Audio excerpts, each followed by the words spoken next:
John Jay, the quiet founding father who shaped a nation. Jay, a man whose name might not immediately come to mind when thinking about the American Revolution, but his contributions were vital to shaping the United States. He was a diplomat, the first Chief Justice of the United States, and a co-author of the Federalist Papers. Jay's quiet determination and intellect helped lay the groundwork for the country's political and legal systems.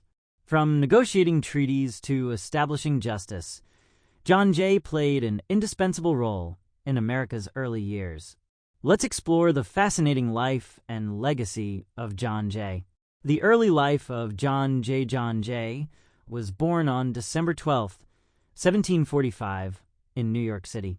He was the sixth of 10 children in a wealthy family of French Huguenot descent.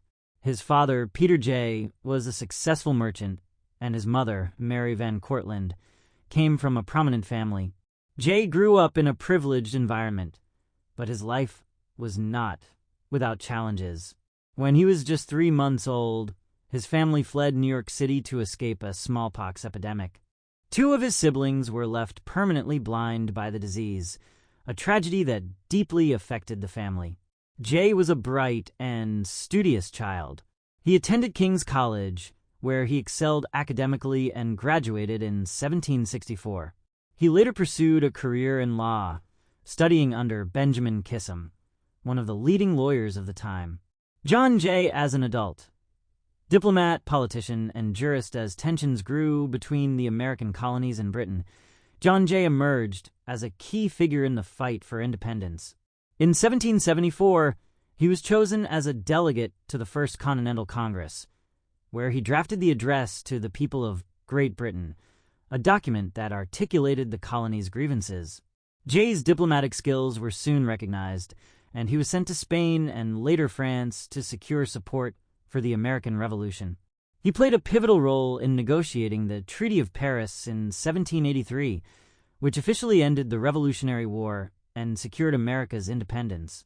After the war, Jay returned to New York and became an advocate for a strong central government. He co-authored the Federalist Papers alongside Alexander Hamilton and James Madison, writing 5 of the 85 essays. Jay's essays focused on the importance of unity and the dangers of foreign influence. In 1789, President George Washington appointed Jay as the first Chief Justice of the United States. During his tenure, Jay established key legal precedents and strengthened the authority of the Supreme Court. He also negotiated the Jay Treaty with Britain in 1794, which helped avert another war and resolved lingering issues from the Revolutionary War. While the treaty was controversial, it demonstrated Jay's commitment to maintaining peace and stability for the young nation. John Jay's legacy and final years. In 1795, Jay left the Supreme Court to become the governor of New York, a position he held for 6 years. During his governorship, he worked to abolish slavery in New York. He signed a bill in 1799 that began the gradual emancipation of enslaved people in the state, showcasing his dedication to justice and equality. After retiring from public life in 1801, Jay spent his remaining years on his farm in Bedford, New York. He passed away on May 17, 1829, at the age of 83. Jay's contributions to the United States may not be as celebrated as some of his contemporaries, but his impact on the nation's foundation is undeniable. Summary of Jay's achievements: negotiated the Treaty of Paris in 1783, securing America's independence. Co-authored the Federalist Papers. Served as the first Chief Justice of the United States. Negotiated the Jay Treaty with Britain in 1794. Worked to abolish slavery in New York as governor. Jay's work helped establish the United States as a stable and independent nation, leaving a legacy of diplomacy, justice, and leadership. Top 10 questions about John Jay. What was John Jay famous for?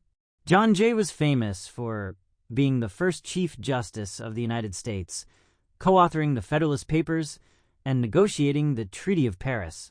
What did John Jay do during the American Revolution? Jay served as a diplomat, securing international support for the colonies and helped draft important documents like the Treaty of Paris. Why is John Jay considered a founding father?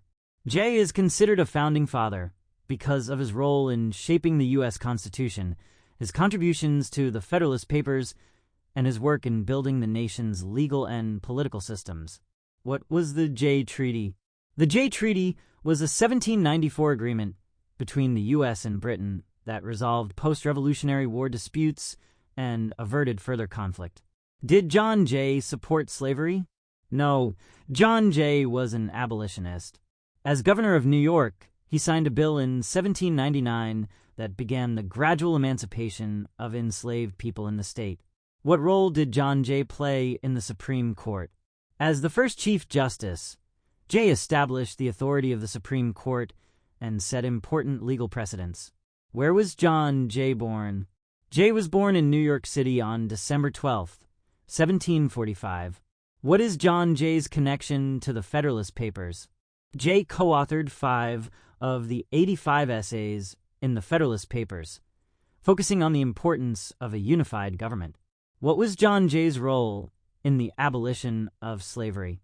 Jay worked to end slavery in New York and signed legislation for gradual emancipation in 1799. How did John Jay die? John Jay died of natural causes on May 17, 1829, at his farm in Bedford, New York.